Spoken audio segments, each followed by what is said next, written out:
मराठी मुलं नोकरीसाठी सूट होत नसल्याचं कारण देत मुंबईत मराठी तरुणांना नोकरी नाकारली, तर पुण्यात मराठी तरुणांना कंपनीत मराठीतून बोलायला बंदी।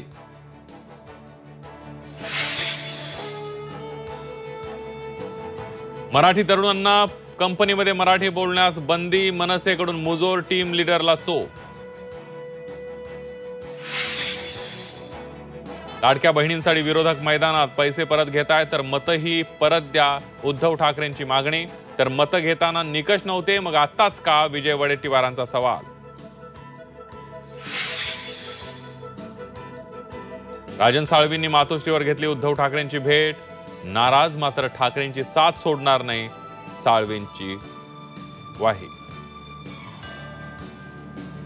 देशमुख हत्याकांड प्रकरणी 3 आरोपींना 14 दिवसांची पोलीस कोठडी, तिसरा आरोपी 25 दिवसानंतरही फरार। आरोपींच्या अटकेनं तपासाला वेग येण्याची शक्यता।